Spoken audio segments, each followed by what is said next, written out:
یا ایھا الذین آمنوا لا تتخذوا الیہود والنصارى اولیاء، اے ایمان والو یہودیوں کو اور عیسائیوں، سانپ کا اللہ نے نام لے کر کے کہا، یہودیوں کو اور عیسائیوں کو اپنا دوست نہ بناؤ، بعضهم اولیاء، بعض وہ ایک دوسرے کے دوست ہیں، تم ان کے دوست نہ بنو، ومن یتولہم منہم فإنہ ومن یتولہم منکم فإنہ منہم، اگر تم نے ان سے دوستی کر لی تو تم انہی میں سے ہو جاؤ گے، انہی میں سے مانے جاؤ گے۔ ان اللہ لا یہدی القوم الظالمین، اور اللہ تعالیٰ ظالموں کو ہدایت نہیں دیتا۔ مشرک وہ پاپ کرتا ہے جو اللہ کو سب سے زیادہ ناپسند ہے، مشرک وہ گناہ کرتا ہے جس کو اللہ برداشت نہیں کرے گا، مشرک وہ گناہ کرتا ہے جس کے بارے میں اللہ نے فرمایا ان اللہ لا یغفر ان یشرک بہ ویغفر ما دون ذلک لمن یشاء، میرے بندو ہم شرک کو معاف نہیں کریں گے۔ جنت کیا ہے یہ جنت میں جانے کے بعد ہی پتہ لگے گا۔ اللہ کے رسول نے کہا کہ اللہ تعالیٰ کہتا ہے اعددت لعبادی الصالحین ما لا عین رأت ولا اذن سمعت ولا خطر علی قلب بشر، میں نے اپنے بندے کے لیے جنت میں وہ تیار کر کے رکھا ہے جو کسی آنکھ نے دیکھا نہیں، کسی کان نے سنا نہیں، اور کسی دل میں ان کا خیال بھی نہیں گزرا۔ تو جنت اللہ تعالیٰ کا سرپرائز ہے، اور جنت کا سب سے بڑا سرپرائز کیا ہے؟ اللہ تبارک و تعالیٰ کا دیدار ہے۔ اللہ تعالیٰ جب جنتیوں سے پوچھے گا کہ اے جنتیوں کچھ اور چاہیے، تو جنتی کہیں گے اللہ سب کچھ تو نے دے دیا، جنت میں آ گیا اب کیا چاہیے؟ تو اللہ تعالیٰ اپنا حجاب ہٹائے گا، اپنا دیدار کرائے گا، اور یہی وہ دیدار ہے جو اہل جنت کے لیے سب سے بڑی نعمت ہوگی۔ اللہ فمن کان یرجو لقاء ربہ، جو اپنے رب کا دیدار کرنا چاہتا ہے، جو جنت میں جانا چاہتا ہے، فلیعمل عملا صالحا، وہ دو کام کر لے۔ پہلا کام تو وہ یہ کرے کہ جو بھی عمل کرے وہ عمل صالح کرے، وہ شریعت کی نظر میں نیک عمل کرے، جس عمل کے اوپر جناب محمد رسول اللہ صلی اللہ علیہ وسلم کی مہر لگی ہو، ولا یشرک بعبادت ربہ احدا، اور وہ اپنے رب کی عبادت میں کسی کو شریک نہ کرے، شرک نہ کرے۔ قل من حرم زینۃ اللہ التی اخرج لعبادہ، اے نبی آپ اعلان کر دیجئے کون ہے جس نے اللہ کی زینت کو حرام کیا ہے جو اس نے اپنے بندوں کے لیے نکالی ہے۔ بھئی آپ اپنے گھر میں عالی شان مکان میں رہیں، اس میں کوئی پرابلم نہیں ہے، مگر کسی اللہ کے دشمن، اسلام کے دشمن کی دولت دیکھ کر کے دھوکہ کھانا اور اس سے یہ سمجھنا کہ صاحب وہ صحیح اور ہم غلط ہیں، یہ چیز غلط ہے۔ ما کان للنبی والذین آمنوا ان یستغفروا للمشرکین ولو کانوا اولی قربا، کسی مسلمان کے لیے جائز نہیں ہے کہ وہ مشرک کے لیے مغفرت کی دعا کرے اگرچہ اس کا رشتہ دار اس کا قریبی ہی کیوں نہ ہو۔ دنیا کے کسی کونے میں اگر آپ کے کسی مسلمان بھائی کو تکلیف پہنچے، اس تکلیف کا درد آپ کے دل میں پیدا ہونا چاہیے۔ یہ ہے ولا، یہ ہے اسلامی ایمان کا ایک تقاضا ہے۔ اللہ کے پیارے نبی فرماتے ہیں مثل المؤمنین فی توادہم وتعاطفہم وتراحمہم کمثل الجسد الواحد، تمام مسلمان ایک دوسرے کے اتنے ہمدرد بن جائیں، اتنی محبت کرنے والے بن جائیں، کمثل الجسد الواحد، جیسے انسان کا شریر ہوتا ہے، انسان کی باڈی ہوتی ہے، اذ اشتکا منہ عضو تداعی لہ سائر الجسد بالسہر والحمى، بدن کے اندر کہیں کوئی ایک عضو میں تکلیف ہو، آنکھ میں، کان میں درد ہے، لیکن جو ہے پیر میں کانٹا چبھا ہے، لیکن پورا جسم حرارت میں مبتلا ہے، آنکھوں سے آنسو بہ رہے ہیں، پورا بدن بے چین ہے۔ اللہ کے نبی نے کہا تمہاری مثال ایسی ہونی چاہیے۔ آیا والمومنون والمومنات بعضهم اولیاء بعض، مومن مرد اور مومن عورتیں ایک دوسرے کے مددگار بنے۔ عقیدہ ولا اور برا کا ایک تقاضا یہ بھی ہے کہ آپ اپنے مسلمان بھائی سے بے غرض بھی کبھی کبھی ملیے۔ ایک ہوتا ہے کہ صاحب کوئی کام ہے، کوئی مطلب ہے، تب آپ کسی سے ملنے گئے، اور ایک ہوتا ہے کہ آپ اللہ کے لیے ملنے گئے، اس کی اللہ کی نظر میں بڑی ویلیو ہے۔ اگر آپ اپنے مسلمان بھائی سے اللہ کے لیے محبت کرتے ہیں، ایک مسلمان ہے، نیک ہے، متقی ہے، نمازی ہے، عالم ہے، دیندار ہے، اس کی ذات سے امت کو فائدہ پہنچ رہا ہے، آپ اسے محبت کرتے ہیں، آپ اس کی عزت کرتے ہیں، آپ کبھی کبھی فون پر اس کی حال چال لیتے ہیں، کبھی آپ اس کے اپنے گھر پہ دعوت دیتے ہیں، تو یہ تمام چیزیں عقیدہ ولا اور برا کے اندر شامل ہیں۔ ایک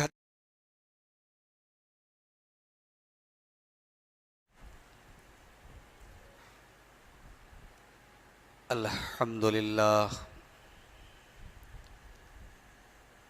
نحمده ونستعينه ونستغفره ونعوذ بالله من شرور أنفسنا ومن سيئات أعمالنا من يهده الله فلا مضل له ومن يضلل فلا هادي له وأشهد أن لا إله إلا الله وحده لا شريك له وأشهد أن محمدًا عبده ورسوله يا أيها الذين آمنوا اتقوا الله حق تقاته ولا تموتن إلا وأنتم مسلمون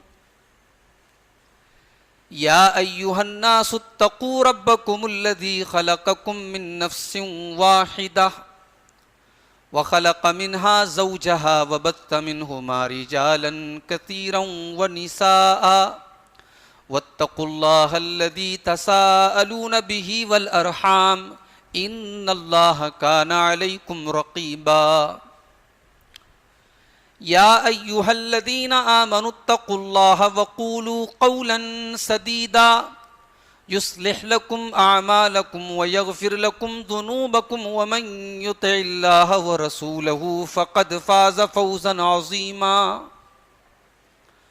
أما بعد فإن خير الحديث كتاب الله وخير الهدي هدي محمد صلى الله عليه وسلم وشر الأمور محدثاتها وكل محدثة بدعة وكل بدعة ضلالة وكل ضلالة في النار أعوذ بالله من الشيطان الرجيم بسم الله الرحمن الرحيم قد كانت لكم أسوة حسنة في إبراهيم والذين معه إذ قالوا لقومهم إنا براء منكم ومما تعبدون من دون الله كفرنا بكم وبدا بيننا وبينكم العداوة والبغضاء أبدا حتى تؤمنوا بالله وحده. محترم حاضرین، بزرگوں اور دوستوں، نوجوان ساتھیوں، پردہ نشین ماں اور بہنوں، آج اس مجلس میں جس عنوان پر کچھ گفتگو کرنے کا حکم دیا گیا ہے وہ آپ نے اشتہار میں دیکھا ہوگا، الولاء والبراء، دوستی اور دشمنی۔ اسلامی عقیدے میں یہ دو الفاظ ولا اور برا، یہ اسلام کی ایک اصطلاح ہے، ایک ٹرم ہے۔ اس کو ہم نے آپ کو سمجھانے کے لیے دوستی اور دشمنی کا نام دے دیا ہے، ورنہ دوستی اور دشمنی سے یہ لفظ جو ہے، اس لفظ کو ہم ادا نہیں کر سکتے، اردو میں ایک لفظ میں ادا نہیں کر سکتے۔ دوستی تو بھئی ایک نارمل چیز ہے، دشمنی تو ایک نارمل سی چیز ہے۔ ولا کا مطلب یہ ہوتا ہے کہ دل کا تعلق، دل کے اندر کس سے محبت ہونی چاہیے، ایسا تعلق جو کبھی نہ ٹوٹے، مرتے دم تک قائم رہے، اس کو کہتے ہیں ولا۔ اور اسی کا اپوزٹ ہے برا۔ برا عربی میں با را حمزہ، اس کا روٹ ورڈ، اس کا مادہ ہے با را حمزہ۔ اردو میں ہم کہتے ہیں نا براعت، براعت کا اظہار، میں بری ہو گیا۔ تو نفرت کرنا، اپنے آپ کو دور رکھنا، اپنے آپ کو بیزار کرنا، یہ ساری چیزیں آ جاتی ہیں برا کے اندر۔ تو شریعت میں ولا اور برا یہ ایمان کا ایک حصہ ہے، اس کو سمجھنے کی ضرورت ہے۔ کس کے ساتھ ولا رکھنا ہے اور کس کے ساتھ برا رکھنا ہے، کس سے دوستی رکھنا ہے، کس سے تعلق رکھنا ہے، کس سے محبت رکھنا ہے، اور کس کے ساتھ نفرت رکھنا ہے، کس کے ساتھ کس سے اپنے آپ کو دور رکھنا ہے، کس کے لیے دل میں کوئی جگہ نہیں رکھنا ہے، اس کو سمجھنا بہت ضروری ہے۔ اس کو سمجھنے کے لیے آئیے سب سے پہلے قرآن مجید کا 28واں پارہ کھولتے ہیں۔ سورہ ممتحنہ کی آیت ہے۔ اللہ تبارک و تعالی حضرت ابراہیم علیہ السلام کا ذکر کرتا ہے، بڑے غور سے سنیے گا، یہ بنیاد ہے اس عقیدے کی۔ ابراہیم علیہ السلام کے بارے میں ہم سب جانتے ہیں کہ ابراہیم علیہ السلام اپنی پوری قوم کو، اپنے باپ کو، اپنے خاندان کو، سب کو چھوڑ کر کے توحید کے لیے، اللہ کی توحید کے لیے انہوں نے سب کو چھوڑ دیا۔ اب اللہ تبارک و تعالی ابراہیم علیہ السلام کو ہمارے اور آپ کے لیے نمونہ قرار دے رہا ہے قرآن کریم کی اس آیت میں، سورہ ممتحنہ کی آیت نمبر 6 میں۔ قد كانت لكم اسوة حسنة في ابراہیم والذین معه، اے مسلمانوں تمہارے لیے ابراہیم نمونہ ہیں، ابراہیم آئیڈیل ہیں، والذین معه، اور جو ابراہیم کے ساتھی تھے، جو ابراہیم کے ساتھ توحید پر چلنے والے تھے، وہ بھی تمہارے لیے آئیڈیل ہیں۔ کس بات میں آئیڈیل ہیں، کس بات میں نمونہ ہیں؟ فرمایا اذ قالوا لقومہم، یاد کرو جب ابراہیم نے اپنی قوم سے کہا تھا انا براء منکم ومما تعبدون من دون اللہ، ہم تم سے بھی بری ہیں اور ہم تمہارے معبودوں سے بھی بری ہیں، ہم تم سے بھی برات کا اظہار کرتے ہیں، بیزاری کا اظہار کرتے ہیں، نفرت کا اظہار کرتے ہیں، اور جن کو تم اللہ کے علاوہ پکارتے ہو، جن کی تم اللہ کے علاوہ عبادت کرتے ہو، ہم ان سے بھی اپنے آپ کو بری کرتے ہیں۔ کفرنا بکم، ہم تمہارے دین کا، ہم تمہارے معبودوں کا انکار کرتے ہیں، ہم کفر کرتے ہیں تمہارے معبودوں کا۔ وَبَدَا بَيْنَنَا وَبَيْنَكُمُ الْعَدَاوَةُ وَالْبَغْضَاءُ، اور ہمارے اور تمہارے درمیان عداوت اور دشمنی کی دیوار کھڑی ہو چکی ہے۔ یہ بہت اہم بات ہے۔ اسلام صرف توحید کا نام نہیں ہے، یہ بات نوٹ کر لیجئے، اگر آپ کو ایک آسان چیز سمجھنی ہو تو اس کو سمجھ لیجئے۔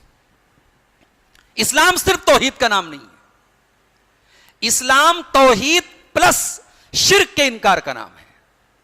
بھئی آپ اللہ کو ایک مانتے ہیں، آپ اللہ کی عبادت کرتے ہیں، لیکن اگر آپ غیر اللہ کا انکار نہیں کرتے تو اسلام کہتا ہے کہ آپ کی توحید انکمپلیٹ ہے، ادھوری ہے، ناقص ہے۔ جس طریقے سے آپ کو اللہ کی عبادت کرنا ہے، اللہ کے آگے سر جھکانا ہے، اللہ کو عبادت کے لائق سمجھنا ہے، اسی طریقے سے اللہ کے علاوہ جتنے معبودان باطلہ ہیں ان کی عبادت کا انکار بھی کرنا ہے، یہ آپ کی توحید کا تقاضا ہے۔ اسی لیے اسلام نے ہمیں جو کلمہ دیا ہے وہ لا الہ الا اللہ ہے، اس میں پہلے نیگیٹو کا لفظ آیا ہے، اس میں پہلے لا کہا گیا۔ جب تک آپ اللہ کے علاوہ سارے معبودوں کا انکار نہیں کریں گے تب تک الا اللہ کا کوئی مطلب ہی نہیں رہ جاتا ہے۔ آپ کو الا اللہ کے ساتھ ساتھ لا الہ کے اوپر ایمان رکھنا ہے۔ وہی بات حضرت ابراہیم اپنی قوم سے کہہ رہے ہیں ہم تم سے بری ہیں، ہم توحید پر ہیں، تم شرک پر ہو، ہمارے تمہارے درمیان اب محبت نہیں ہو سکتی، دوستی نہیں ہو سکتی، اپنائیت نہیں ہو سکتی، ہمارے اور تمہارے درمیان ایک دیوار کھڑی ہو گئی ہے۔ کس چیز کی؟ عداوت کی اور نفرت کی۔ ابھی سمجھیے گا اس کو، میں آپ کو یہ دعوت نہیں دے رہا ہوں کہ صاحب آپ تلوار لے کے نکل جائیے اور اسلام کے جو لوگ نہیں مانتے ہیں آپ ان کے دشمن بن جائیے، ان سے نفرت کیجیے، ان سے جنگ کیجیے، میں یہ بات نہیں کہہ رہا ہوں۔ ابھی اس بات کو سمجھنے کی کوشش کیجیے گا۔ ابھی میں اس آیت کا صرف لفظی ترجمہ آپ کے سامنے کر رہا ہوں کہ ابراہیم علیہ السلام نے اپنی قوم سے کیا کہا کہ ہم تم سے بری ہیں، تمہارے معبودوں سے بری ہیں، ہمارے اور تمہارے درمیان نفرت اور دشمنی ہے۔ اور یہ نفرت کب تک رہے گی؟ حتیٰ تؤمنوا باللہ وعدہ، جب تک تم اللہ تعالیٰ کے اوپر ایمان نہیں لے آؤ گے، تم توحید پر نہیں آ جاؤ گے۔ توحید پر آ جاؤ، تم ہمارے سگے بھائی سے زیادہ میں عزیز ہو جاؤ گے۔ اور جب تک تم توحید پر نہیں آئے ہو، اے آزر تو میرا باپ ہے تب بھی تیرے ساتھ میں محبت نہیں رکھ سکتا، میں تعلق نہیں رکھ سکتا، میں تیرے ساتھ ولا نہیں رکھ سکتا۔ یہ اسلام کی تعلیم ہے۔ اسلام یہ کہتا ہے کہ آپ کو اگر آپ توحید پر ہیں, اسلامی عقیدے پر ہیں, تو پھر اس عقیدے کو ماننے والوں سے آپ کو محبت ہونی چاہیے, اور اس عقیدے کا انکار کرنے والوں کے لیے آپ کے دل میں سافٹ کارنر نہیں ہونا چاہیے. آپ کی دوستی, آپ کا تعلق اس عقیدے کی بنیاد پر ہونا چاہیے.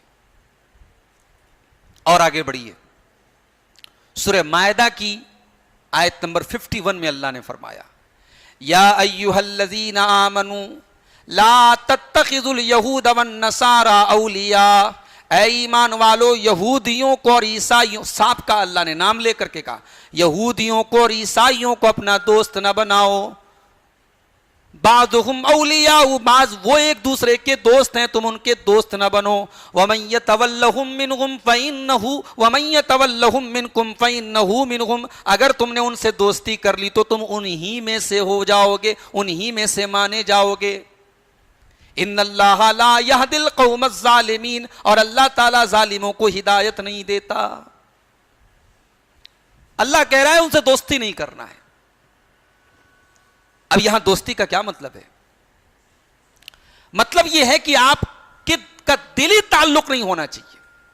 دنیاوی اعتبار سے آپ اچھا سلوک کر سکتے ہیں, آپ بزنس کر سکتے ہیں, کاروبار کر سکتے ہیں, ساتھ میں اٹھ بیٹھ سکتے ہیں, کھا پی سکتے ہیں. بھائی ایک مثال سے میں بات سمجھا رہا ہوں آپ کو. ایک آدمی ہے, اس کا اخلاق بہت اچھا ہے, اس کا لین دین بہت اچھا ہے, مگر وہ میرے باپ کو گالی دیتا ہے, میرے باپ کا دشمن ہے وہ. اب میرا کیا فرض بنتا ہے بھائی؟ کیا میں اس بنیاد پر اس کو اچھا سمجھوں کہ صاحب اس کا لین دین بہت اچھا ہے, اس کا اخلاق بہت اچھا ہے؟ بھائی میں تو اس سے نفرت کروں گا نا, میں تو اس کو اپنا نہیں سمجھتا جو میرے باپ سے دشمنی رکھتا ہے. مشرک اللہ کا دشمن ہوتا ہے. مشرک وہ پاپ کرتا ہے جو اللہ کو سب سے زیادہ ناپسند ہے. مشرک وہ گناہ کرتا ہے جس کو اللہ برداشت نہیں کرے گا. مشرک وہ گناہ کرتا ہے جس کے بارے میں اللہ نے فرمایا, ان اللہ لا یغفر ان یشرک بہ ویغفر ما دون ذلک لمن یشاء. میرے بندو ہم شرک کو معاف نہیں کریں گے. ناقابل معافی جرم ہے اللہ کے نظر میں. بھئی ہمارے پڑوس میں کوئی آدمی زنا کر دے ہم اس سے نفرت کرتے ہیں. ہمارے پڑوس میں کوئی شرابی ہو ہم اس کے ساتھ سختی سے پیش آتے ہیں کہ یہ شرابی ہے. لیکن ایک بات بتاؤ, دل پہ ہاتھ رکھ کے بتاؤ, اللہ کی نظر میں, اس کے دین کی نظر میں, اس کی شریعت کی نظر میں زنا زیادہ بڑا گناہ ہے یا شرک زیادہ بڑا گناہ ہے؟ شراب پینا زیادہ بڑا گناہ ہے یا شرک زیادہ بڑا گناہ ہے؟ چوری کرنا زیادہ بڑا گناہ ہے یا شرک زیادہ بڑا گناہ ہے؟ بھائی اگر ایک انسان توحید پر ہے تو زنا کے باوجود, قتل کے باوجود, چوری کے باوجود اس کی مغفرت کی گنجائش ہے اللہ تعالیٰ کے ہاں, اس کی جنت میں جانے کی گنجائش ہے اللہ تعالیٰ کے ہاں. لیکن اگر ایک انسان شرک پر دنیا سے گیا ہے, اس کی مغفرت کی گنجائش تو چھوڑ دو. ارے ہمیں اتنی اجازت نہیں ہے کہ ہم مشرک کے لیے مغفرت کی دعا کر سکیں. کتنی بڑی بد نصیبی کی بات ہے. آج کسی کے باپ کا انتقال ہو جائے اور باپ توحید پر تھا, تو کم سے کم جب وہ دعا کے لیے ہاتھ اٹھاتا ہے تو اپنے باپ کے لیے مغفرت کی دعا تو کر سکتا ہے. کتنے بد نصیب ہیں وہ لوگ. کبھی کبھی میری ملاقات ایسے لوگوں سے ہوتی ہے, نو مسلم ہیں, انہوں نے اسلام قبول کر لیا, ماں نے نہیں قبول کیا, باپ نے نہیں قبول کیا. ایسے لوگ کبھی ملتے نا بڑے درد کے ساتھ کہتے ہیں, شیخ صاحب میری ماں کے لیے دعا کیجیے گا. اللہ کی قسم ان کے لہجے میں بڑا درد ہوتا ہے. وہ درد کیوں ہوتا ہے؟ وہ درد اس لیے ہوتا ہے کہ میں اپنے ہاتھ جب اپنے رب کی بارگاہ میں اٹھاتا ہوں, میں اپنی ماں کی مغفرت کی دعا نہیں کر سکتا, اپنے باپ کی مغفرت کی دعا نہیں کر سکتا. ہم اور آپ خوش نصیب ہیں میرے بھائی اگر اللہ نے ہمیں اور ہمارے ماں باپ کو توحید کی نعمت سے نوازا ہے. کم سے کم ہم اپنی ماں کے لیے, اپنے باپ کے لیے مغفرت کی دعا تو کر سکتے ہیں, ان کی جنازے کی نماز تو پڑھ سکتے ہیں. اللہ کے پیارے نبی جناب محمد الرسول اللہ صلی اللہ علیہ وسلم اپنی ماں کے لیے مغفرت کی دعا نہیں کر پائے. صحیح مسلم کی روایت ہے, اللہ کے نبی صحابہ کو لے کر کے مدینہ اور مکہ کے بیچ میں ایک جگہ پڑتی ابوا، وہیں پر آپ کی ماں کی قبر ہے. اللہ کے نبی گئے اپنی ماں کی قبر پر، رونے لگے. صحابہ کرام بھی رو رہے ہیں. اللہ کے نبی نے فرمایا استاذنت ربی ان استغفر لأمی فلم یؤذن لی، میں نے اپنے رب سے اجازت مانگی تھی کہ اللہ میں اپنی ماں کے لیے مغفرت کی دعا کرنا چاہتا ہوں، اللہ نے مجھے اجازت نہیں دی. اللہ کے رسول ہیں، کائنات کے سب سے افضل انسان ہیں، مگر یہ چیز کنٹرول کے باہر ہے. اللہ نے اس کی گنجائش ہی نہیں رکھی ہے. اللہ نے اپنے نبی کو پرمیشن نہیں دی نا. You are not allowed, permission نہیں. آپ اپنی ماں کے لیے مغفرت کی دعا نہیں کر سکتے. اللہ کے نبی رو رہے ہیں، دل میں ایک تڑپ ہے، درد ہے، مگر اللہ کے قانون کے آگے مجبور ہیں. کہا کہ میں نے اپنے رب سے دعا کی اجازت مانگی اپنی ماں کے لیے، اللہ نے اجازت نہیں دی. پھر میں نے اپنے رب سے اجازت مانگی اپنی ماں کی قبر پہ جانے کی، تو اللہ نے اجازت دی. یہ ہے اللہ کے یہاں شرک کا معاملہ. آپ مشرک کے ساتھ سافٹ کارنر رکھتے ہیں. شرک ہو رہا ہے اور آپ کے ماتھے پر کوئی بل نہیں پڑ رہا ہے، آپ کے دل میں کوئی تکلیف نہیں ہو رہی ہے.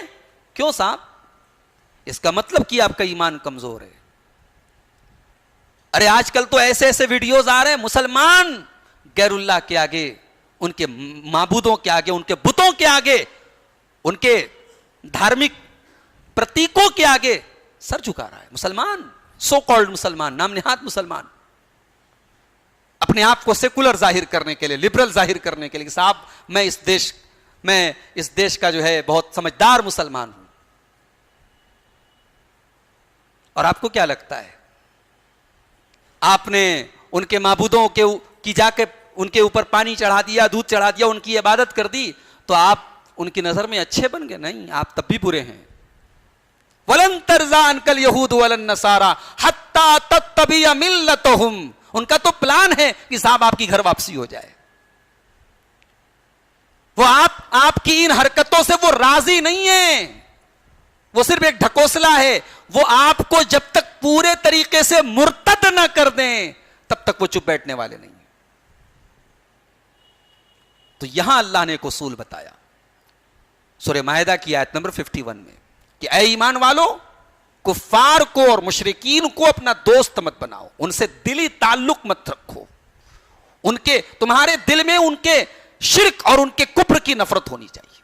اور اگر تم نے ان سے دوستی رکھی تو اللہ نے کہا وَمَن يَتَوَلَّهُم مِّنكُمْ فَإِنَّهُ مِنْهُمْ، جو ان سے دوستی رکھے گا وہ انہی میں سے مانا جائے گا، انہی میں سے مانا جائے گا. اس کا نام عبداللہ ہو، عبد الرحمن ہو، کچھ بھی ہو. آج کل لوگ پیدل حج کر رہے ہیں، پیدل حج بھی کر رہے ہیں، راستے میں قبروں کے آگے سر بھی جھکا رہے ہیں، پتھر کے بتوں کے درشن بھی کر رہے ہیں، تاکہ میڈیا میں تھوڑی تعریف ہو جائے کہ صاحب یہ بڑے سیکولر ٹائپ کے لوگ ہیں. ایک بات بولوں، مشرک جو ہے نا پیدل نہیں سر کے بل حج کر لے اس کا حج نہیں قبول ہوگا. مشرک جو ہے پیدل نہیں سر کے بل حج کر لے، اللہ کیا اس کے حج کا کوئی مطلب نہیں ہے. اللہ کا پہلی کنڈیشن ہے آپ کے عمل کے لیے توحید ہونا ضروری ہے. پڑھا نہیں ہے آپ نے سورہ کہف کے اندر؟ سورہ کہف کی آخری آیت دیکھیے، قُلْ إِنَّمَا أَنَا بَشَرٌ مِّثْلُكُمْ، اے نبی آپ اعلان کر دیجئے میں تمہارے جیسا بشر ہوں، میں بھی تمہارے جیسا ایک بشر ہوں. یوحا الیہ، اللہ تبارک و تعالیٰ نے میری طرف وحی کی ہے، انما الہکم الہ واحد، تمہارا معبود ایک ہے. فمن کان یرجو لقاء ربہ، تو جو اپنے رب سے ملاقات کرنا چاہتا ہے، جو جنت میں جانا چاہتا ہے، جو اپنے رب کا دیدار کرنا چاہتا ہے. اللہ اکبر. آج فیس بک پر کسی نے بڑی اچھی بات لکھی تھی، کہا کہ جنت جو ہے نا یہ اللہ تعالیٰ کا سرپرائز ہے. جنت کیسی ہوگی یہ ہم سوچ بھی نہیں سکتے. جنت اللہ تعالیٰ کا ایک سرپرائز ہے. جنت کیا ہے یہ جنت میں جانے کے بعد ہی پتہ لگے گا. اللہ کے رسول نے کہا کہ اللہ تعالیٰ کہتا ہے اعددت لعبادی الصالحین ما لا عین رأت ولا اذن سمعت ولا خطر علی قلب بشر، میں نے اپنے بندے کے لیے جنت میں وہ تیار کر کے رکھا ہے جو کسی آنکھ نے دیکھا نہیں، کسی کان نے سنا نہیں، اور کسی دل میں ان کا خیال بھی نہیں گزرا۔ تو جنت اللہ تعالیٰ کا سرپرائز ہے، اور جنت کا سب سے بڑا سرپرائز کیا ہے؟ اللہ تبارک و تعالیٰ کا دیدار ہے۔ اللہ تعالیٰ جب جنتیوں سے پوچھے گا کہ اے جنتیوں کچھ اور چاہیے، تو جنتی کہیں گے اللہ سب کچھ تو نے دے دیا، جنت میں آ گیا اب کیا چاہیے؟ تو اللہ تعالیٰ اپنا حجاب ہٹائے گا، اپنا دیدار کرائے گا، اور یہی وہ دیدار ہے جو اہل جنت کے لیے سب سے بڑی نعمت ہوگی۔ اللہ عز و جل اپنا دیدار ہم سب کو نصیب فرمائے۔ تو یہ دیدار الہی اللہ تعالیٰ کا بہت بڑا سرپرائز ہوگا۔ کہ کس کو نصیب ہوگا؟ یہ مشرک کو نصیب ہوگا؟ نہیں، مشرک کی کوئی نیکی اللہ کے قبول نہیں ہوگی۔ فمن کان یرجو لقاء ربہ، جو اپنے رب کا دیدار کرنا چاہتا ہے، جو جنت میں جانا چاہتا ہے، فلیعمل عملا صالحا، وہ دو کام کر لے۔ پہلا کام تو وہ یہ کرے کہ جو بھی عمل کرے وہ عمل صالح کرے، وہ شریعت کی نظر میں نیک عمل کرے، جس عمل کے اوپر جناب محمد رسول اللہ صلی اللہ علیہ وسلم کی مہر لگی ہو۔ ولا یشرک بعبادت ربہ احدا، اور وہ اپنے رب کی عبادت میں کسی کو شریک نہ کرے، شرک نہ کرے۔ مشرک پیدل حج کرتا رہے، اس کے حج کا اللہ کیا کوئی اعتبار نہیں۔ تو یہ اصول یاد رکھیے۔ اللہ نے کہا کہ یہود و نصارہ سے تم کو دوستی نہیں رکھنا ہے۔ اور آگے بڑھیے، بھئی ہمارا باپ یہودی ہے، مان لو ہمارا بھائی یہودی ہے، مشرک ہے، اب بھائی ہے، باپ ہے، باپ سے تو محبت ہوتی ہے نا، بھائی سے تو محبت ہوتی ہے۔ اللہ نے کہا ٹھیک ہے، باپ کا احترام کرو، باپ کی عزت کرو، بھائی کا حق ادا کرو، مگر دل کا تعلق اس باپ سے نہیں رکھنا ہے، دل کا تعلق اس بھائی سے بھی نہیں رکھنا ہے۔ سورہ توبہ کی آیت نمبر 23 میں اللہ نے فرمایا یا ایھا الذین آمنوا، یا ایھا الذین آمنوا لا تتخذوا آباءکم واخوانکم اولیاء ان استحبوا الکفر علی الایمان۔ اے ایمان والو، اپنے باپ کو اور اپنے بھائی کو بھی تم اپنا دوست نہ بناؤ، ان سے دلی تعلق مت رکھو۔ ان استحبوا الکفر علی الایمان، اگر وہ ایمان کے اوپر کفر کو ترجیح دے دیں، اگر وہ ایمان کے بجائے کفر کا راستہ اپنا لیں۔ بدر کا میدان ہے، ابو بکر صدیق مسلمانوں کی طرف سے لڑ رہے ہیں، اور بیٹا عبد الرحمن کافروں کی طرف سے لڑ رہا ہے۔ باپ بیٹے کے خلاف تلواریں، باپ کی تلوار بیٹے کے خلاف چل رہی ہے۔ جنگ ختم ہو گئی، عبد الرحمن بھی بعد میں اسلام لے آئے، مسلمان ہو گئے۔ اپنے باپ سے ایک دن کہنے لگے ابا جان، بدر کے میدان میں کئی بار ایسا ہوا کہ آپ میری تلوار کے نیچے آ گئے، مگر میں نے یہ سوچ کر کے چھوڑ دیا کہ آپ میرے باپ ہیں۔ ابو بکر صدیق نے کہا میرے بیٹے، اگر تو میری تلوار کے نیچے آیا ہوتا تو میں بیٹا سمجھ کے تجھے کبھی نہ چھوڑتا، اس وقت تو میری نظر میں اسلام کا دشمن تھا، نبی کا دشمن تھا۔ اپنا بیٹا ہے مگر اسلام کا دشمن ہے تو دشمن ہے، یہ اللہ نے اصول بتایا۔ مشرک کے ساتھ آپ کو دلی تعلق نہیں رکھنا ہے۔ غزوہ بدر میں حضرت مصعب ابن عمیر رضی اللہ تعالیٰ عنہ بھی شامل ہیں۔ ان کا بھائی ابو عمیر وہ مشرک ہے، کافر ہے، دشمنوں کی طرف سے لڑ رہا ہے۔ جنگ کے بعد پکڑ کے گرفتار کر کے لایا گیا، اور ایک مسلمان اس کو قید کر کے لے کے جا رہا ہے، اس کے پیروں میں بیڑیاں ڈال کر کے لے کے جا رہا ہے۔ حضرت مصعب ابن عمیر کی نظر پڑی، آپ نے کہا اس کی ماں بہت پیسے والی ہے، اس کو بہت قاعدے سے باندھ دو اور اچھی طریقے سے لے کے جاؤ، بہت پیسہ ملے گا اس کی ماں سے فدیے کے طور پہ۔ ابو عمیر مصعب ابن عمیر کے بھائی تھے، انہوں نے کہا بھائی تو کیسا بھائی ہے، تو میرا بھائی ہو کے ایسی بات کر رہا ہے، میرے بارے میں کہہ رہا ہے اس کو اور کس کے باندھو، اس کو اور مضبوطی سے پکڑو، اس کی ماں بہت پیسے والی، تو کیسی بات کر رہا ہے، تو میرا بھائی ہو کر کے ایسی بات کر رہا ہے۔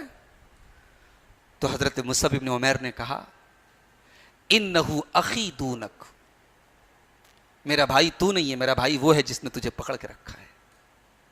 یہ ہے اسلام، یہ ہے شریعت، یہ ہے اسلام کا قانون۔ آپ اسلام کے اگینسٹ ہو گئے، آپ میرے بھائی نہیں ہیں، آپ اللہ کے خلاف ہیں، رسول کے خلاف ہیں، اسلام کے خلاف ہیں، بھائی بھی بھائی نہیں ہے، باپ بھی باپ نہیں ہے، بیٹا بھی بیٹا نہیں ہے۔ یہ ہے اسلام کی تعلیم۔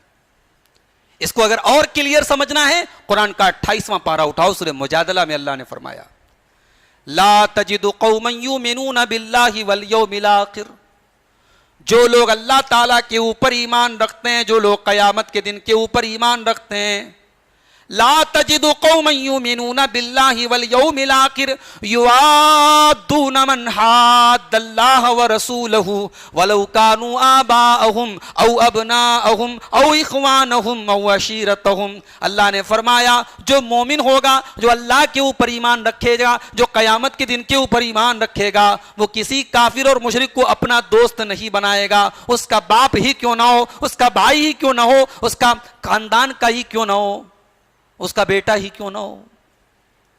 یہ دنیا کے قریب ترین رشتے ہیں، باپ، بیٹا، بھائی، خاندان۔ انسان کی نظر میں ان کی ویلو ہوتی ہے، اللہ نے کہا اللہ سے بڑھ کے ان کی ویلو نہیں ہے، رسول سے بڑھ کے ان کی ویلو نہیں۔ آج لوگ بولتے ہیں نا فیملی از فرسٹ، پریوار سب سے پہلے ہے، فیملی سب سے پہلے۔ اللہ نے کہا نہیں، family is not first, Allah is first, رسول از فرسٹ، یور دین از فرسٹ۔ سب سے پہلے اللہ ہے، سب سے پہلے رسول ہے۔ اگر آپ کا باپ، آپ کی بیوی، آپ کے بچے اگر وہ اللہ کے دشمن ہیں، رسول کے دشمن ہیں، تو وہ آپ کے بھی دشمن ہونے چاہیے، ان کے ساتھ دلی تعلق نہیں رکھ سکتے آپ۔ اسی لیے اسلام تو یہاں تک کہتا ہے کہ اگر آپ کسی ایسے علاقے میں ہیں جہاں نماز پڑھنے میں دشواری ہو رہی ہے، اللہ کا نام لینے میں دشواری ہو رہی ہے، چھوڑ دو وہ علاقہ، نکل جاؤ اس سرزمین سے، ہجرت کرو۔ جہاں تمہاری توحید اور تمہارے ایمان پر کمپرومائز کرنا پڑ جائے، اس سرزمین کو چھوڑ دو، ہجرت کرنا فرض ہے اس موقع پر۔ اور اگر آپ نے ہجرت نہیں کی اور دین سے کمپرومائز کرتے رہے، نماز پڑھنے کی اجازت نہیں ہے، نماز چھوڑ دیا، روزہ رکھنے کی اجازت نہیں، روزہ چھوڑ دیا، ہجرت کر سکتے تھے پھر بھی نہیں کیا، تو جانتے ہو موت کے فرشتے آ کر کے آپ کو جہنم کی وعید سنائیں گے۔ اللہ نے فرمایا سورہ نساء کے اندر ان الذین توفاہم الملائکۃ ظالمی انفسہم، بے شک وہ لوگ جن کی موت کا ٹائم آتا ہے اور وہ اپنی جانوں کے اوپر ظلم کرنے والے ہوتے ہیں، ہمارے فرشتے ان کی روح کو قبض کرنے کے لیے پہنچتے ہیں، قالوا فیما کنتم، پوچھتے ہیں کہ اے مرنے والے تو دنیا میں کس حال میں تھا، قالوا کننا مستضعفین فی الارض، وہ کہیں گے اے اللہ ہم زمین میں کمزور تھے، ہم نہتے تھے، ہمیں دبایا جا رہا تھا، ہمیں کچلا۔ یہ میری مسجد کا معاملہ ہے، یہ میرے مدرسے کا معاملہ نہیں۔ لوگ اپنی ذات کا فائدہ دیکھتے ہیں۔ یہ ہے، یہ ولا اور برا کا جو عقیدہ ہے اس کی مخالفت ہے۔ یہ اس کا مطلب کہ آپ اس سے دوستی رکھتے ہیں۔ اسی طریقے سے یہ بھی کیا جاتا ہے کہ مسلمانوں کے راز ان کے دشمنوں کو فارورڈ کیے جاتے، شیئر کیے جاتے۔ اگر اسلامی حکومت ہے تو اللہ نے اس سے بھی منع کیا کہ آپ مسلمانوں کے راز کو غیروں تک، ان کے دشمنوں تک مت پہنچائیں۔ یا ایھا الذین آمنوا لا تتخذوا بطانة من دونکم لا یعلونکم خبالا، اے مسلمانوں تم اپنے علاوہ دوسروں کو اپنا رازدار نہ بناؤ، اپنا سیکریٹری نہ بناؤ۔ لا یعلونکم خبالا، وہ تمہارا نقصان پہنچانے میں کوئی کمی نہیں چھوڑتے، ودوا ما عنتم، وہ تو یہی چاہتے تم پریشانی میں پڑ جاؤ۔ یہ آیت جو ہے آپ کو سورہ آل عمران کی آیت نمبر 118 ہے۔ قد بدت البغضاء من افواہہم، ان کی زبان سے نفرت کے بول نکلتے ہیں، وما تخفی صدورہم اکبر، اور جو دل کے اندر چھپایا ہے وہ تو اور بھی زیادہ ہے۔ قد بینا لکم الآیات ان کنتم تعقلون، ہم نے تمہارے لیے اپنی آیتوں کو کھول کھول کر کے بیان کر دیا ہے، شاید کہ تم عقل کے ہوش کے ناخن لو۔ ہاں انتم اولائی تحبونہم، تم تو ان سے محبت رکھتے ہو، ولا یحبونکم، لیکن وہ تم سے محبت نہیں رکھتے، وتؤمنون بالکتاب کلہ، تم تو تمام کتابوں پر ایمان رکھتے ہو، لیکن وہ تمہاری کتاب کے اوپر ایمان نہیں رکھتے۔ بھئی ہم تو تورات کو بھی مانتے ہیں، ہم تو انجیل کو بھی مانتے ہیں، ہم تو موسیٰ کو بھی مانتے ہیں، ہم تو عیسیٰ کو بھی مانتے ہیں، مگر ایک کرسچن وہ ہمارے نبی کو نہیں مانتا، ایک یہودی وہ ہمارے نبی کو نہیں مانتا۔ ہمارے نبی کو جو مانے گا وہ لا الہ الا اللہ پڑھے گا, محمد رسول اللہ پڑھے گا. ہمارے نبی کی کوئی تعریف کر دے انٹرنیٹ پر, فیس بک پر, صاحب محمد صاحب بہت اچھے انسان تھے, اچھے پیغمبر تھے, اچھی اچھی باتیں لوگوں کو بتائیں, اس کی وجہ سے اسلام کی نظر میں وہ صحیح نہیں ہو جائے گا. ہاں, اسلام کی نظر میں لا الہ الا اللہ محمد رسول اللہ, جب تک کوئی یہ کلمہ نہ پڑھے وہ لاکھ اللہ کے رسول کی تعریف کرے, اس کی تعریف کا کوئی مطلب نہیں. اللہ نے فرمایا وَتُؤْمِنُونَ بِالْكِتَابِ كُلِّهِ, تم تو ساری کتابوں پر ایمان رکھتے ہو لیکن پھر بھی وہ تم سے نفرت کرتے ہیں. وَإِذَا لَقُوكُمْ قَالُوا آمَنَّا, تم سے جب ملتے ہیں کہتے ہیں ہم ایمان لائے. وَإِذَا خَلَوْا عَضُّوا عَلَيْكُمُ الْأَنَامِلَ, اور جب تم سے الگ ہوتے ہیں تو مارے غصے کے اپنی انگلیوں کو چباتے ہیں. اسلام کے دشمنوں, اسلام کی دشمنی میں, مسلمانوں کی دشمنی میں اپنی انگلیوں کو چباتے ہیں. قُلْ مُوتُوا بِغَيْظِكُمْ, اے نبی ان سے کہہ دو کہ اپنے غیظ و غضب میں, اپنے غصے میں مر جاؤ. ان اللہ علیم بذات الصدور, اللہ تو دل کے اندر کی باتوں کو بھی جانتا ہے. ان تمسسکم حسنۃ تسوہم, اے مسلمانوں جب تم کو کوئی اچھائی پہنچتی ہے, تم کو کوئی بھلائی پہنچتی ہے تو ان کو برا لگتا ہے. وَإِن تُصِبْكُمْ سَيِّئَةٌ يَفْرَحُوا بِهَا, اور تمہارے اوپر جب کوئی مصیبت آتی ہے تو یہ خوش ہو جاتے ہیں. یہ ہے کفار کے ساتھ دوستی کا مطلب, ان کے تہواروں میں شرکت کرنا. ہولی کا تہوار آ جائے, دیوالی کا تہوار آ جائے, صاحب آپ بڑے کٹر ہیں, آپ جو ہے تہواروں کو اگر کوئی مبارکباد دے رہا ہے, شامل ہو رہا ہے, کیا حرج ہے؟ اسلام کی نظر میں تو حرج ہے, اسلام کی نظر میں حرج ہے. آپ ان کے تہواروں میں شرکت نہیں کر سکتے. ٹھیک ہے, آپ انسانیت کے ناطے ان کی شادیوں میں جائیے, ان کے گھر بیٹھ کے کھانا کھائیے, ان کے میت کے موقع پر جا کر کے ان کو تسلی دیجیے, مگر تہوار کا مطلب آپ ان کے مذہبی رسومات میں شامل ہو رہے ہیں. اسلام اس کی اجازت نہیں دیتا. اللہ نے فرمایا سورہ فرقان کے اندر والذین لا یشہدون الزور وَإِذَا مَرُّوا بِاللَّغْوِ مَرُّوا کِرَامًا, میرے نیک بندے وہ ہیں جو جھوٹ کی مجلسوں میں شامل نہیں ہوتے اور کسی لغو چیز کے پاس سے گزرتے ہیں تو شرافت سے گزر جاتے ہیں. عبداللہ ابن عباس کہتے ہیں کہ والذین لا یشہدون الزور کا مطلب ہے لا یشہدون اعیاد الکفار, وہ کفار کے تہواروں میں شامل نہیں ہوتے, ان کی عیدوں میں شامل نہیں ہوتے. آج کتنے مسلمان ہیں, لڑکے لڑکیاں ہیں کالج میں پڑھنے والے, بڑے دھوم دھام سے منا رہے ہیں گارجین کو, والدین ماشاء اللہ تہجد گزار ہیں صاحب, مسجد میں آگے پہلی صف میں رہنے والے ہیں. بیٹے بیٹیاں اسکول اور کالج میں کیا کیا کر رہے ہیں.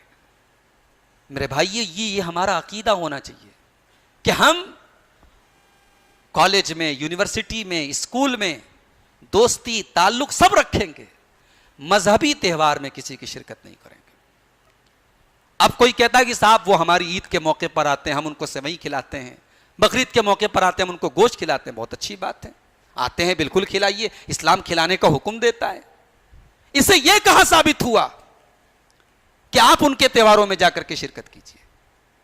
آپ نے ان کو پابند نہیں کیا ہے, مگر آپ کی شریعت نے آپ کو پابند کیا ہے کہ آپ کسی بھی مشرک اور کافر کے تہوار میں شرکت نہیں کریں گے. ان کی تہذیب, ان کا کلچر, ان کی ثقافت اگر وہ آپ کو پسند آ رہی ہے تو اپنے ایمان کی خیر بنائیے. اسلام صرف 5 ٹائم کی نماز کا نام نہیں ہے, اسلام ایک مکمل دین ہے, اسلام کا اپنا ایک کلچر ہے, اسلام کی اپنی ایک تہذیب ہے.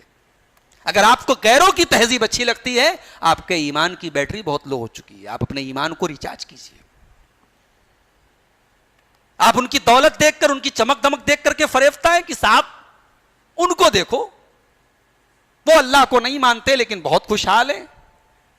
بھئی آپ اللہ کو مانتے ہیں اور آپ پریشان ہیں, اور کوئی اللہ کو نہیں مانتا وہ خوشحال ہے. اس کا یہ مطلب نہیں ہے کہ وہ صحیح اور آپ غلط ہیں. اللہ نے دنیا کی روزی روٹی کا نظام اپنی رضا پر نہیں بانٹا ہے کہ میں جس سے خوش ہوں اس کو روزی دوں گا. اللہ بے ایمانوں کو بھی روزی دے رہا ہے, مکاروں کو بھی دے رہا ہے, بیاج خوروں کو بھی دے رہا ہے, جانور بنوانے والوں کو بھی دے رہا ہے. بھائی صاحب اللہ تعالیٰ روزی روٹی دے رہا ہے کہ نہیں دے رہا ہے؟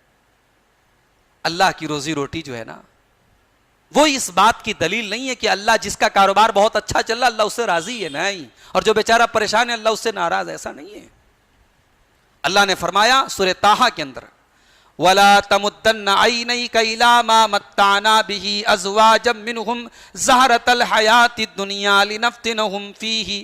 اے نبی آپ اپنی آنکھیں پھاڑ پھاڑ کے ان کو نہ دیکھیے جن کافروں کو اللہ نے دنیا کی دولت دے کے رکھی ہے, دنیا کا عیش و آرام دے کر کے رکھا ہے. وَلَا تَمُدَّنَّ عَيْنَيْكَ, آپ اپنی آنکھیں پھیلا پھیلا کر کے ان کو نہ دیکھیے. زہرۃ الحیات الدنیا, یہ تو دنیا کی زندگی کی چمک دمک ہے. لِنَفْتِنَهُمْ فِيهِ, اور یہ بھی اللہ نے ان کو آزمانے کے طور پہ دیا ہے, ان کو فتنے کے دور پہ دیا ہے. وَرِزْقُ رَبِّكَ خَيْرٌ وَأَبْقَىٰ, اور اے نبی آپ کے رب کا جو رزق ہے وہ زیادہ بہتر اور زیادہ باقی رہنے والا ہے. اس کا یہ مطلب بھی نہیں ہے کہ آپ ترقی نہ کریں. مولوی صاحب نے کہہ دیا کہ صاحب ان کی دولت دیکھ کر کے ہمیں دھوکہ نہیں کھانا ہے, تو ہم دولت نہ کمائیں. یقیناً کمائیے, آپ دولت بھی کمائیے, عالیشان مکان بنوائیے, بہترین بزنس سیٹ اپ کیجیے. دنیا کی تمام جائز نعمتیں آپ کے لیے ہیں. ان کو جو حرام کہے وہ اسلام کے خلاف ہے. اللہ نے دنیا کی جتنی نعمتیں جائز قرار دی وہ آپ ہی کے لیے جائز کی ہے.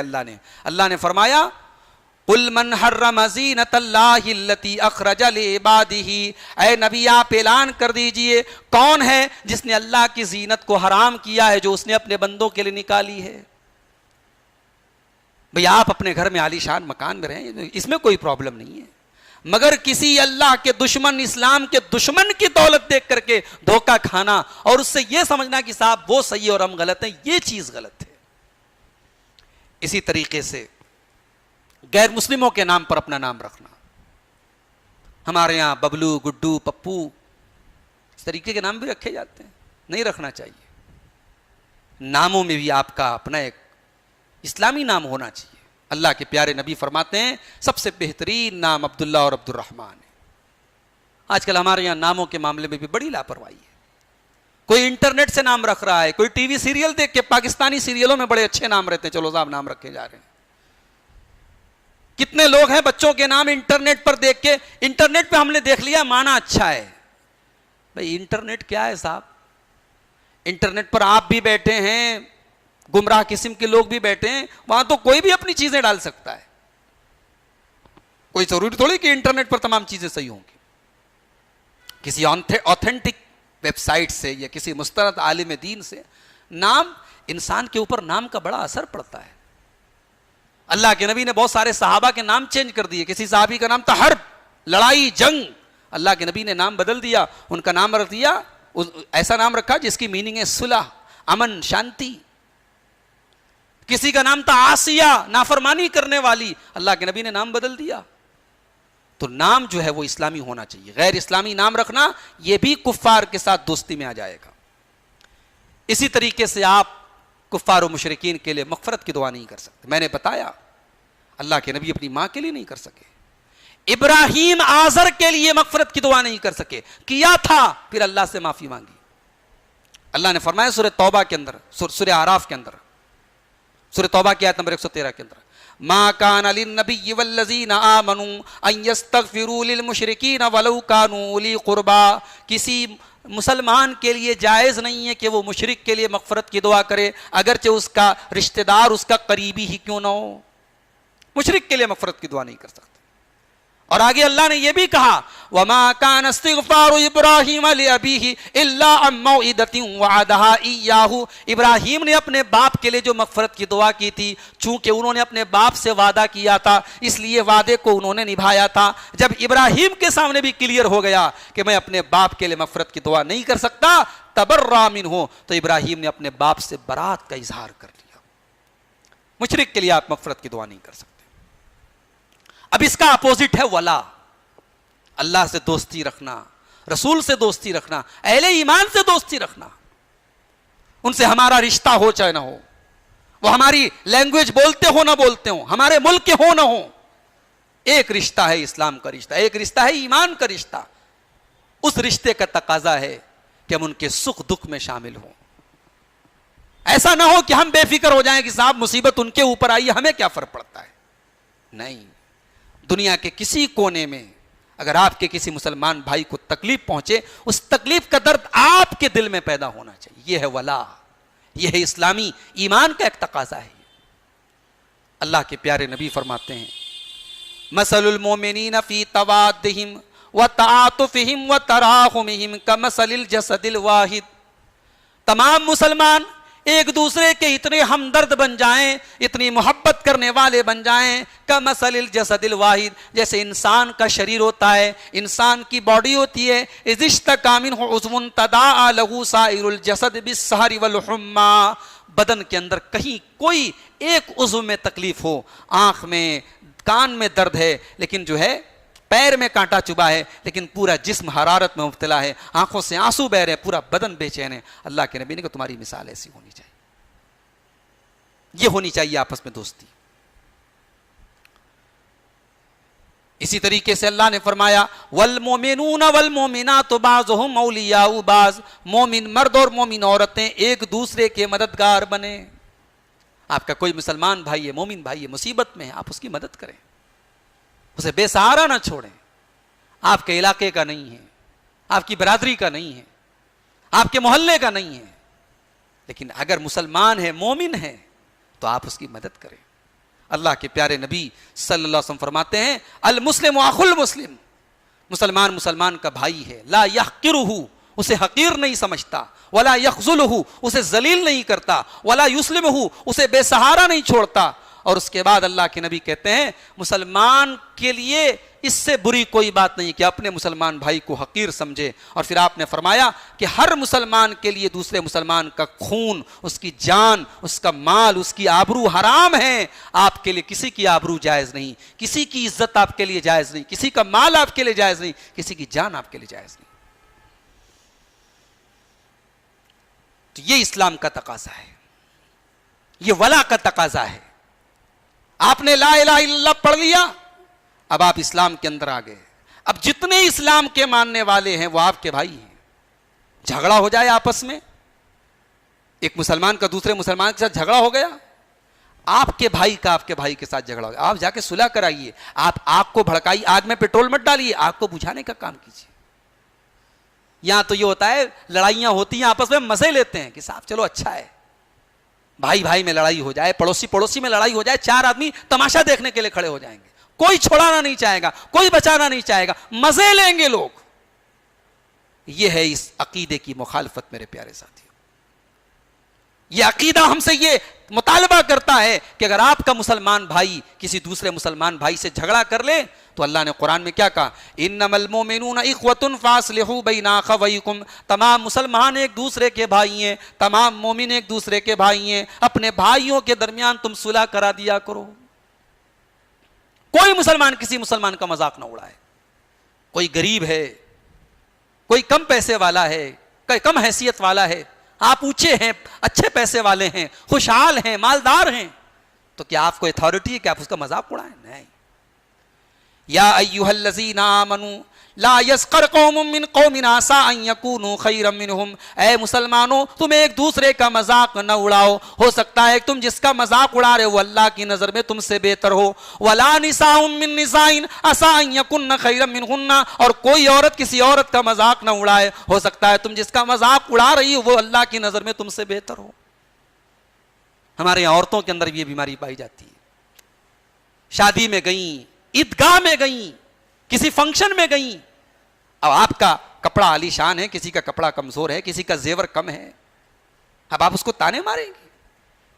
ایک بہو بہت سارا جہیز لے کے آئی، ایک بہو کم لائی تو ساس دوسری بہو کو تانا مارے گی تیرا باپ بہت چمار ہے، تیرے گھر والے بڑے ڈوم ہیں، انہوں نے بہت کم پیسہ، یہ ہو رہا ہے ہوتا ہے۔ یہ ہے وہ چیز جس سے اللہ نے منع کیا ہے، کوئی عورت کسی عورت کا مذاق نہ اڑائے، اس لیے کہ اللہ تبارک و تعالیٰ کے یہاں کوئی چہرے سے خوبصورت نہیں بنتا، کوئی اپنے زیورات سے خوبصورت نہیں بنتا، ایمان سے خوبصورت بنتا ہے، تقوی سے خوبصورت بنتا ہے۔ اللہ کے نبی ایک حدیث میں کہتے ہیں کم من مدفوع بالابواب اشعث اکبرا، کتنے لوگ ایسے ہیں ان کے بال پراگندہ ہوتے ہیں، ان کے کپڑے میلے کچیلے ہوتے ہیں، وہ کسی کے دروازے پر چلے جائیں تو ان کو دھکا دے دیا جائے، لیکن لو اقسم علی اللہ لا برہ، اللہ کی نظر میں ان کا مقام اتنا اونچا ہوتا ہے کہ اگر وہ اللہ کے نام کی قسم کھا کے کوئی بات کہہ دیں تو اللہ ان کی بات کو رائے گا نہیں جانے دیتا، اللہ ان کی بات کو ضرور پوری کرتا ہے۔ اللہ والے ہوتے ہیں، تو میرے بھائی کوئی کسی کا مذاق نہ اڑائے. یہ ایمان کا تقاضا ہے, یہ عقیدہ ولا اور برا کا تقاضا ہے. اسی طریقے سے مسلمان کی تکلیف پر خوش ہونا اور مسلمان کی خوشی پر دکھی ہونا, یہ منافق کی پہچان ہے. ایک مسلمان کو اگر خوشی ملی تو اس خوشی پر آپ کو خوشی ہونا چاہیے. ایک مسلمان کو دکھ ہوا تو اس کے دکھ پر آپ کو دکھ ہونا چاہیے. اللہ نے فرمایا سورہ نساء کے اندر, الذین یتربصون بکم, یہ منافق لوگ تمہارے انتظار میں رہتے ہیں. فإن کان لکم فتح من اللہ, اگر تم کو اللہ تعالیٰ کی طرف سے کامیابی ملتی ہے, قالوا الم نکن معکم, تو یہ آ کر کے کہتے ہیں کہ ہم تو تمہارے ساتھ تھے. وإن کان للکافرین نصیب, اور اگر دشمن کو کامیابی مل جاتی ہے اور مسلمان ہار جاتے ہیں, قالوا الم نستحوذ علیکم ونمنعکم من المؤمنین, تو کافروں سے جا کے کہتے ہیں کہ ہم تو تمہارے ساتھ تھے, ہم نے تو مسلمانوں سے تم کو بچایا ہے. یہ منافق کا کام ہے, پالا بدل لینا, کبھی ادھر کبھی ادھر. مومن کا پالا ایک ہوتا ہے, مومن ایک پالے میں رہتا ہے. وہ اپنے بھائیوں کے سکھ کے ساتھ سکھی ہے, اپنے بھائیوں کے دکھ کے ساتھ دکھی ہے. اسی طریقے سے عقیدہ ولا اور برا کا ایک تقاضا یہ بھی ہے کہ آپ اپنے مسلمان بھائی سے بے غرض بھی کبھی کبھی ملیے.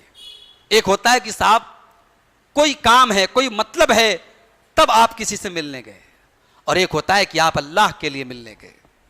اس کی اللہ کی نظر میں بڑی ویلو ہے. اگر آپ اپنے مسلمان بھائی سے اللہ کے لیے محبت کرتے ہیں, ایک مسلمان ہے, نیک ہے, متقی ہے, نمازی ہے, عالم ہے, دیندار ہے, اس کی ذات سے امت کو فائدہ پہنچ رہا ہے, آپ اسے محبت کرتے ہیں, آپ اس کی عزت کرتے ہیں, آپ کبھی کبھی فون پر اس کی حال چال لیتے ہیں, کبھی آپ اس کے اپنے گھر پہ دعوت دیتے ہیں, تو یہ تمام چیزیں عقیدہ ولا اور برا کے اندر شامل ہیں. ایک حدیث دیکھیے, اللہ کے پیارے نبی صلی اللہ علیہ وسلم فرماتے ہیں, یہ صحیح مسلم کی حدیث ہے,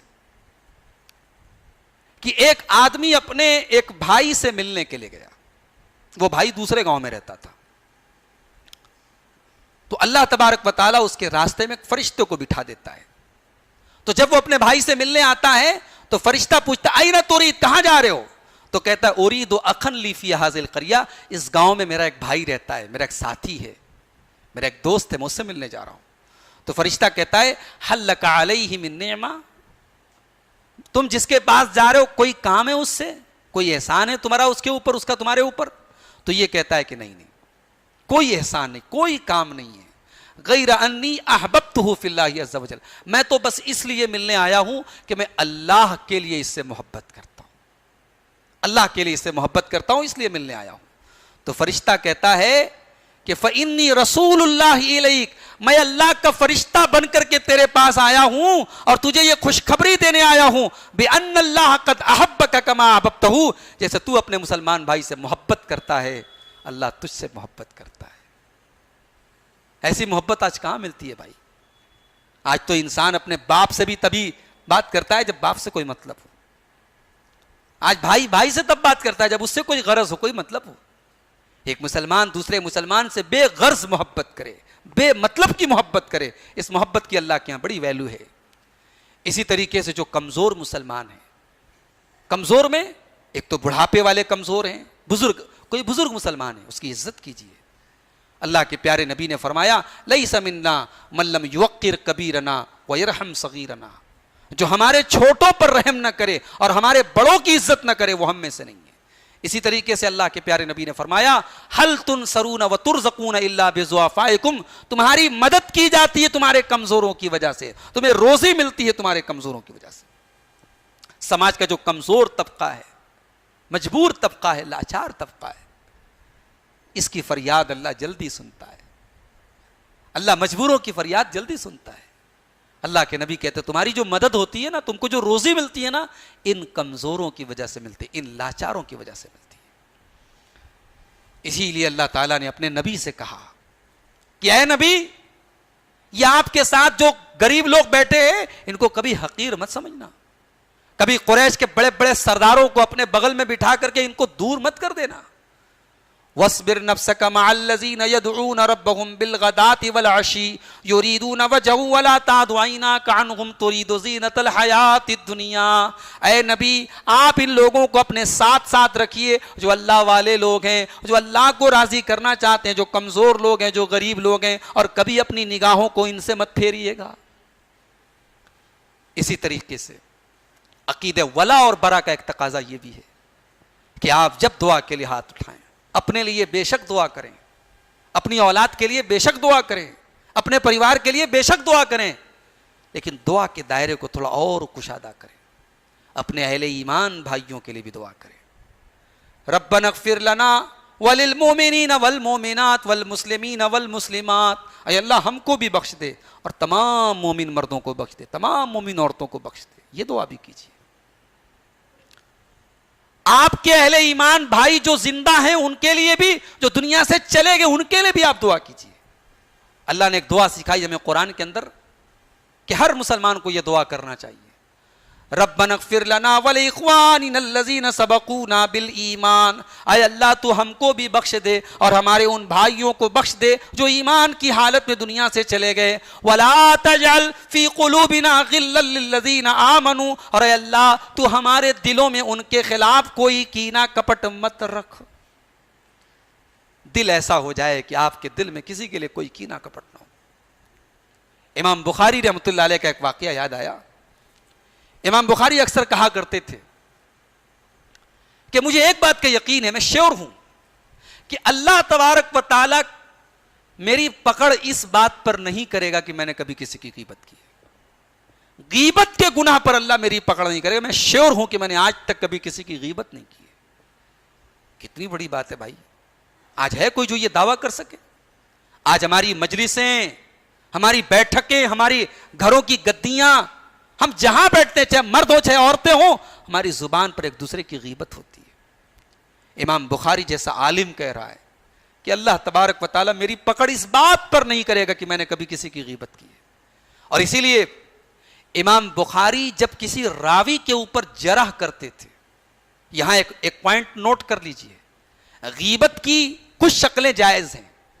مثال کے طور پر اگر کوئی رشتے ناتے کے لیے آپ سے کوئی پوچھے کہ بھئی فلانے لڑکے کے ساتھ اپنی لڑکی کا رشتہ کرنا چاہتا ہوں، وہ لڑکا کیسا ہے؟ اب لڑکے کے اندر اگر واقعی میں کوئی ایسا عیب ہے جو بتانا ضروری ہے تو وہاں بتائیں گے آپ، وہ غیبت نہیں کہلائے گی۔ کوئی کسی سے کاروبار کرنا چاہ رہا ہے، اب آپ سے رائے لے رہا ہے کہ بھائی میں فلاں سے لین دین کرنا چاہتا ہوں، فلاں آدمی کیسا ہے، اور آپ کو پتا ہے وہ بے ایمان آدمی ہے، پیسہ لے کے بیٹھ جائے گا، تو اب یہ غیبت نہیں، آپ کو بتانا پڑے گا کہ وہ بے ایمان ہے۔ اسی طریقے سے کسی راوی کے اندر کوئی عیب ہے، کوئی جھوٹا ہے، کوئی حدیث گڑنے والا ہے، کوئی بے ایمان ہے، تو اس کو کہتے ہیں جرح و تعدیل، کسی راوی کا عیب بیان کرنا۔ اس پر امت کا اتفاق ہے کہ راوی کا عیب بیان کیا جا سکتا ہے، وہ غیبت نہیں ہے۔ مگر امام بخاری کی احتیاط دیکھیے، امام بخاری اگر کسی راوی کے اوپر بھی کمنٹ کرتے تھے، کسی راوی کے اندر کوئی عیب ہے اور بیان کرتے تھے، تو امام بخاری بڑے نرم الفاظ استعمال کرتے تھے، سخت الفاظ استعمال نہیں کرتے تھے۔ مثال کے طور پر امام بخاری یہ نہیں کہتے تھے یہ جھوٹا آدمی ہے، اس کی حدیث مت لو۔ امام بخاری کہتے تھے، عام طور سے کہتے تھے، اگر کوئی راوی گڑبڑ ہوتا تھا تو امام بخاری بس ایک لائن لکھتے تھے، فیہ نظر، اس راوی کی روایت لینے کے پہلے سوچ لو، بس یہ امام بخاری کا ریمارک ہوتا تھا، ان کا کمنٹ ہوتا تھا۔ کہتے کیا کہتے تھے؟ فیہ نظر، اس راوی کی روایت محل نظر ہے، غور کر لو، سوچ لو، پھر لینا۔ اور محدثین امام بخاری کے اتنے کمنٹ کی وجہ سے اس راوی کو ریجیکٹ کر دیتے تھے کہ امام بخاری نے کہہ دیا ہے، اس کی حدیث کو سوچ سمجھ کے لو، ہم لیں گے ہی نہیں، ہم نہیں لیں گے، کیونکہ امام بخاری کا مقام بہت اونچا تھا۔ تو یہ تھے امام بخاری کہ کمنٹ بھی کرتے تھے۔ آج ہم لوگ کیا ہے، کسی سے مخالفت ہو جائے، دشمنی ہو جائے تو جو من میں آتا ہے وہ بول دیتے ہیں۔ بھائی یہ 2 انچ کی زبان ہے، اس کو بہت احتیاط کے ساتھ چلاؤ۔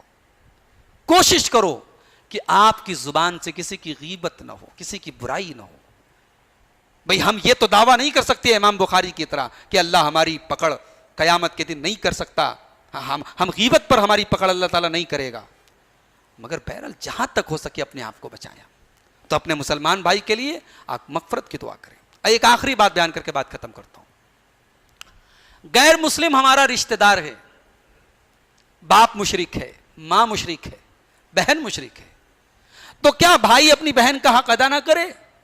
بیٹا اپنی ماں کا حق ادا نہ کرے؟ اپنے باپ کے ساتھ اچھا سلوک نہ کرے؟ کیا اسلام کی یہ تعلیم ہے؟ جی نہیں. اسلام کہتا ہے کہ آپ ایک بیٹے کے ناطے اپنے باپ کا پورا خیال رکھیں گے، ایک بھائی کے ناطے اپنی بہن کا پورا خیال رکھیں گے، اس کے شرک اور کفر سے آپ نفرت کریں گے، اس کے معاملے میں آپ کوئی کمپرومائز نہیں کریں گے. بھائی کا جو حق ہے وہ آپ نبھائیں گے، بیٹے کا جو حق ہے وہ آپ نبھائیں گے. اور اس کو بڑے سمپل طریقے سے اگر آپ کو سمجھنا ہے، سورہ لقمان کی وہ آیت اٹھا لیجئے. اللہ نے فرمایا وَإِن جَاهَدَاكَ عَلَىٰ أَن تُشْرِكَ بِي مَا لَيْسَ لَكَ بِهِ عِلْمٌ فَلَا تُطِعْهُمَا وَصَاحِبْهُمَا فِي الدُّنْيَا مَعْرُوفًا.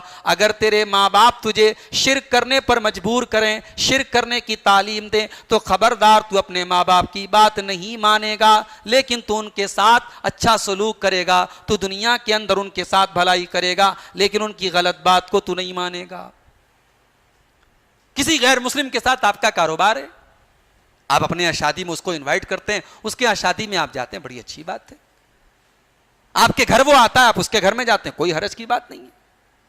انسانیت کے ناطے ہاں یہاں پر بھی ایک کنڈیشن یاد رہے کہ اگر کوئی غیر مسلم ایسا ہے جو اسلام کا دشمن ہے، جو مسلمانوں کا دشمن ہے، پھر اس کے ساتھ آپ ایسا تعلق بھی اوائڈ کریں گے. لیکن اگر ایک نارمل غیر مسلم ہے، اس کا یعنی اس کے اندر انسانیت ہے، اس کے اندر اچھے اخلاق ہیں، اللہ آپ کو منع نہیں کرتا ہے، آپ اس کے ساتھ اچھا سلوک کر سکتے ہیں. اللہ نے ایک اصول بنایا، سورہ ممتحنہ کے اندر اللہ نے فرمایا لا ينهاكم الله عن الذين لم يقاتلوكم في الدين ولم يخرجوكم من دياركم ان تبروهم وتقسطوا اليهم. جو لوگ تمہارے گھروں سے تمہیں نہیں نکالتے، تم پر ظلم نہیں کرتے، تم پر انیائے نہیں کرتے، تم ان کے ساتھ اچھا سلوک کر سکتے ہو، تم ان کے ساتھ انصاف کر سکتے ہو. اور کہیں کہیں ہندوستان جیسے ملک میں جہاں آپ غیروں کی اکثریت کے بیچ میں کہیں کہیں فتنے کے ڈر سے، حکمت کے طور پر، مصلحت کے طور پر، ان کے شر سے بچنے کے لیے بھی آپ اگر ان کے ساتھ حسن سلوک کریں تو کوئی حرج کی بات نہیں. لیکن جہاں معاملہ عقیدے کا آ جائے، جہاں توحید کا معاملہ آ جائے، جہاں ایمان اور کفر کا معاملہ آ جائے، وہاں آپ کمپرومائز مت کیجیے. تو میں سمجھتا ہوں کہ عقیدے ولا اور برا کے تعلق سے یہ چند اہم باتیں جو میں نے آپ کے سامنے رکھی ہیں، ان کو ہم نے سمجھنے کی کوشش کی ہوگی اور دل میں اتارنے کی کوشش کی ہوگی. اللہ سے دعا ہے رب العالمین تو ہمیں توحید کے معاملے میں مکمل بنا دے.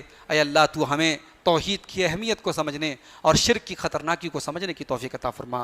رب العالمین ہماری توحید میں جو کمی اور کوتاہی ہے اے اللہ تو اس کو معاف فرما، اور ہمیں تو توحید پر زندہ رہنے اور توحید پر ہی اس دنیا سے جانے کی توفیق عطا فرما. جو ہم میں بیمار ہیں اللہ ان کو شفا کامل عاجل عطا فرما. جو روزی روٹی سے پریشان ہیں اللہ ان کے کاروبار میں برکت نصیب فرما. جو ہمارے مرحومین اہل توحید دنیا سے گئے ہیں اے اللہ تو ان کی مغفرت فرما. اے اللہ ہمارے دلوں میں ایک دوسرے کی الفت اور محبت پیدا فرما. ہمارے ملک کی حفاظت فرما. بہت سارے علاقے